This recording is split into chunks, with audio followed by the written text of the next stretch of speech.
Good evening, everybody. So today I want to talk about something regarding World War II, but I also thought I could just make a few little things, also a few small news stories I also thought were interesting. I hope you enjoyed the show. Okay, so today we're going to be talking about World War II. Now, a lot of people will call this as the good war because you see these pacifist hippies who say war is bad, but they'll often have to make an exception, not to any other wars, but to World War II, because they say that's the good war. That was the war that was worth fighting for the Allies. And today I'm going to be talking about that and discussing why this is, in all honesty, nothing more than a myth. We shouldn't have fought in World War II. The Allies shouldn't have fought in World War II. World War II was never our business. And Winston Churchill is not a hero. Winston Churchill is not someone to be remembered. Winston Churchill is someone to be forgotten, someone to look on with contempt. And the same for FDR. So, why did we join World War II? Well, a lot of people nowadays will say it was to stop the Holocaust. This is flat out ridiculous. So, the no one, with the exception of Hitler and SS officers, no one, and the victims of the Holocaust, and the guards in the concentration camps, and other people, the staff of the concentration camps altogether, no one knew that the Holocaust was happening.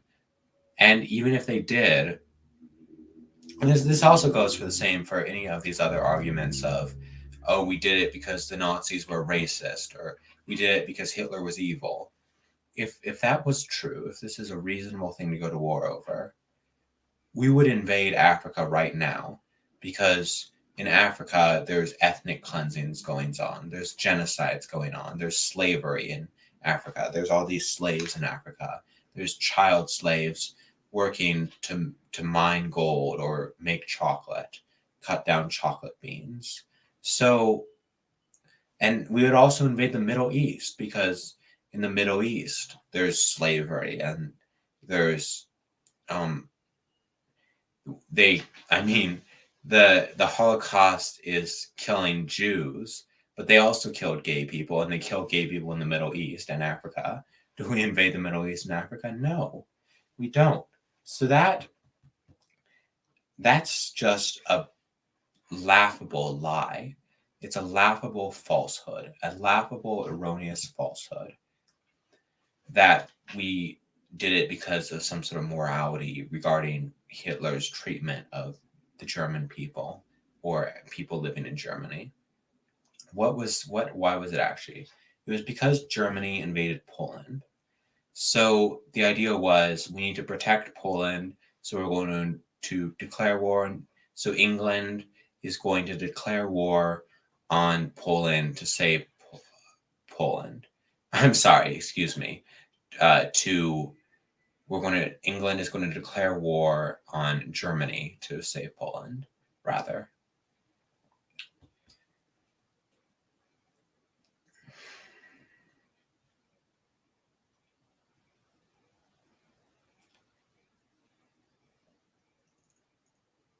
Now, what actually was the fate of Poland? So when you look at these Slavic countries, when the Nazis came into the Soviet Union, they were met not with fights, as you might expect from the history books, but the Russian people put flowers, or they were giving them flowers and throwing them flowers, and the Russian people they were cheering them when the Germans invaded the Soviet Union because they thought Hitler would be a better leader than Stalin because Stalin was starving them to death and they wanted Hitler over Stalin. They chose Hitler over Stalin. They they they were clapping and cheering when the Germans came into Russia.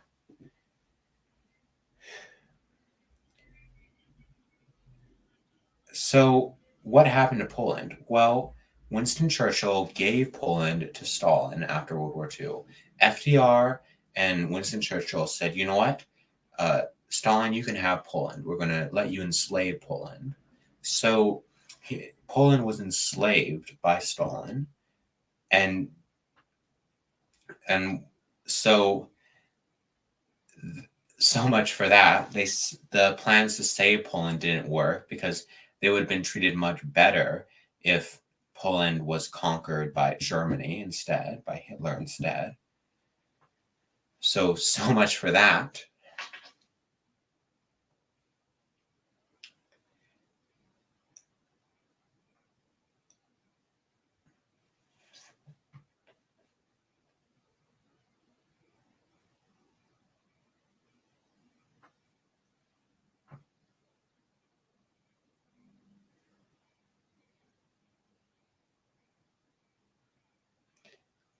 And Winston Churchill's actions are what ruined the British Empire.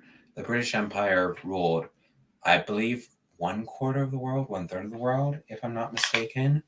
But now England is nothing. England isn't a superpower. England is barely a first world country. England is a terrible country now that has no power and no money.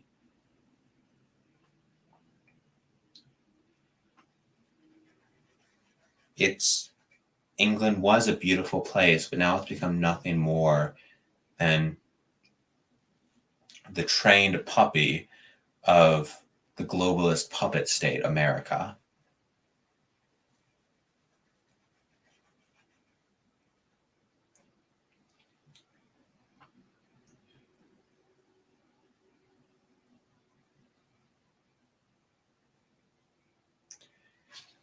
One thing is, so almost everyone hates, and I guess this would be a good time to say what I meant by the title. What is the great tragedy? What is history's great tragedy? History's great tragedy. History's great tragedy is World War II. Is the outcome of World War II. Germany or any of the other Axis didn't benefit from World War II. The British Empire was destroyed from World War II. So as far as which people actually benefited from World War II, I don't know if I should say which group truly benefited from World War II, but it wasn't us white people, anyways.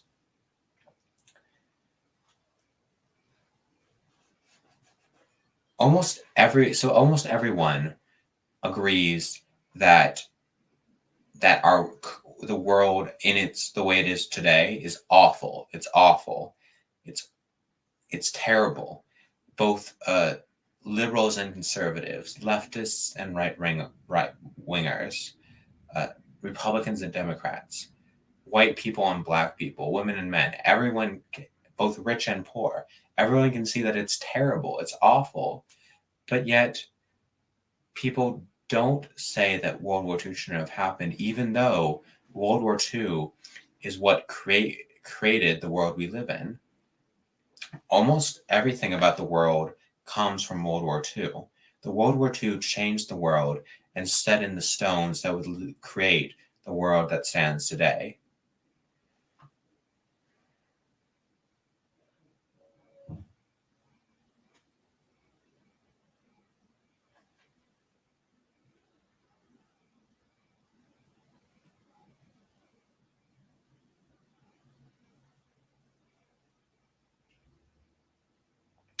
So maybe we should start rethinking, uh, or maybe we should come back and start maybe questioning what we took as fact or we read about in the history books, in the documentaries, the mainstream documentaries regarding to World War II. Maybe we should start thinking about and questioning what our history teachers and what this public school system and what the colleges tell us about World War II.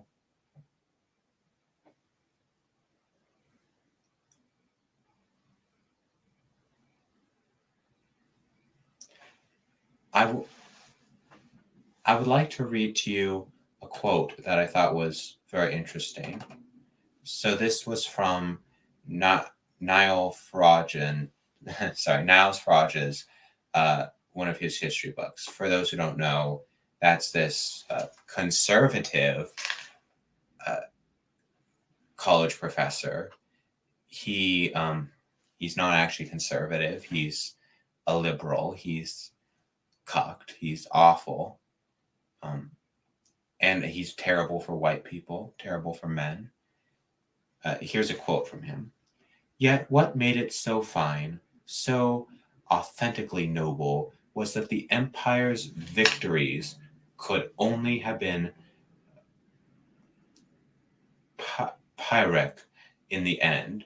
The British sacrificed her empire to stop Germans, Japanese, and Italians from keeping theirs. 2003. I think this just about sums up what I hate about modern society. This is an awful quote, and this is an awful way to think about World War II. It was not noble or glorious or respectable what the British Empire did during World War II. It was awful. They destroyed a beautiful empire.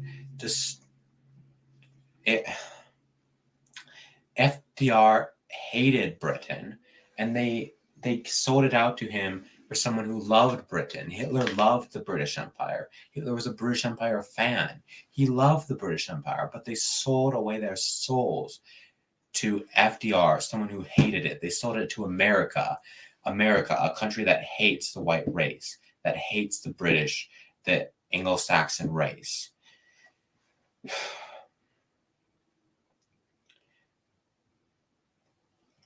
The white British people sold their empire to the globalists, a race that hates the white race, to save it from Adolf Hitler, someone who loved the white race and loved the white British people, who loved the Anglo-Saxon race. This is why it is the great tragedy. Because World War II has created a current political climate where the only acceptable stance is this disgusting, repugnant, selfish, nihilistic, depressing individualism to almost unimaginably extreme level. If anyone supports, so if anyone who's right wing supports nationalism, authoritarianism, any of that,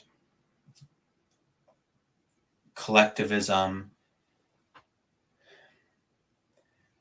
they're automatically called a Nazi.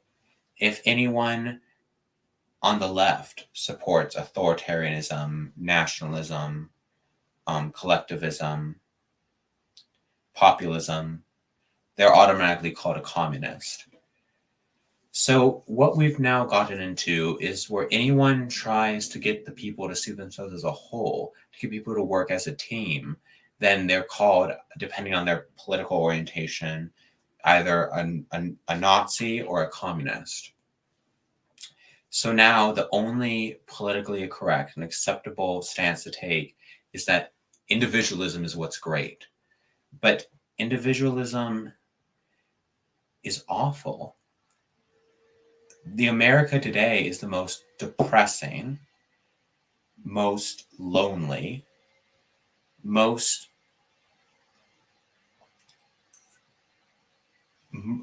degenerate, the most evil it has ever been, or at least ever openly been. Ever since day one in 1776, the people who created the idea of America, and I'm not talking about Thomas Jefferson or George Washington, I'm talking about their puppeteers, the people who actually created America, not the people who pretended to create America. They've always been terrible, but this is the most open America has ever been with its evil. And when it's brainwashed the most amount of its citizens into accepting its evil, and when you're most likely to see evil on the street, in your local neighborhood, in your own home, in your own family,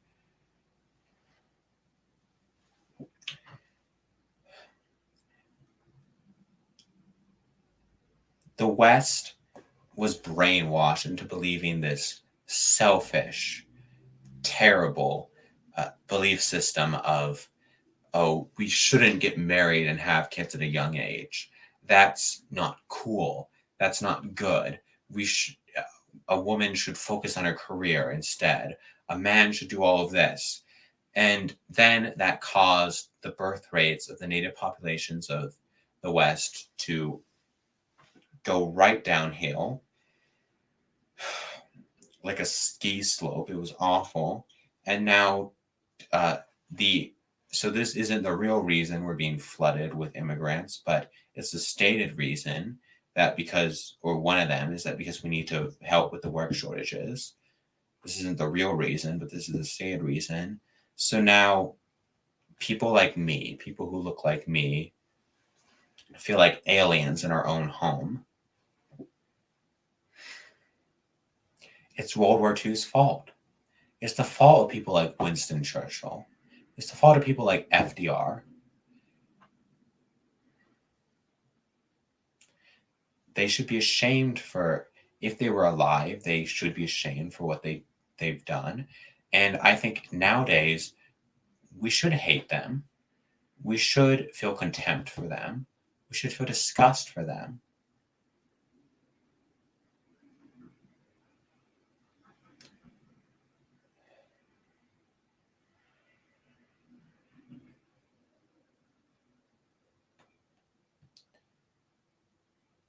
There's so many people who just want their old home back. And I think it's not enough.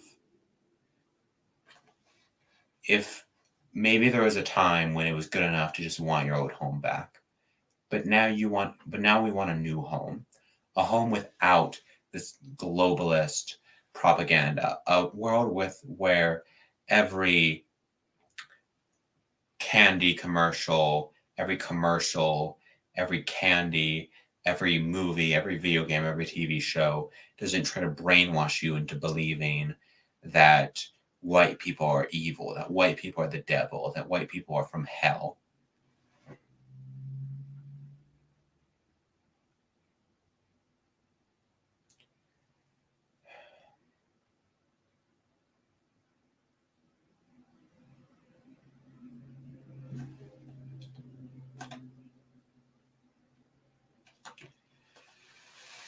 Well, this is something that legitimately makes me really angry and makes me really upset. But maybe in this, to wrap this video up, I should talk about something lighthearted and a little bit funny to calm us down. So there's this TikTok trend where Chinese people are making fun of white people food, Western food, European food, American food. And, oh, it's so gross. Let's try to fix it up. Could you imagine if we made noodles like how white people make their food? Just making fun of our culture.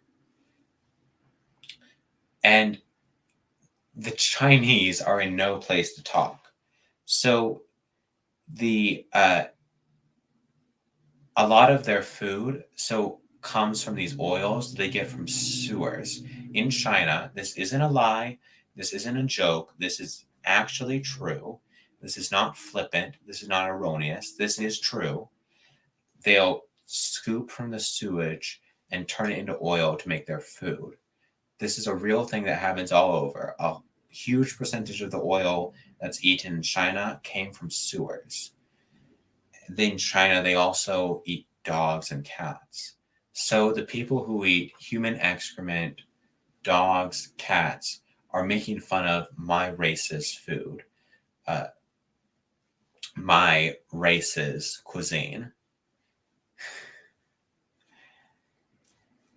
This is not to say that um, there aren't exceptions, because uh, there's gross things in Western cuisine, and there's a lot of things I like in Oriental cuisine. For example, when I was a little kid, I loved sushi. When I was a little kid, I adored sushi.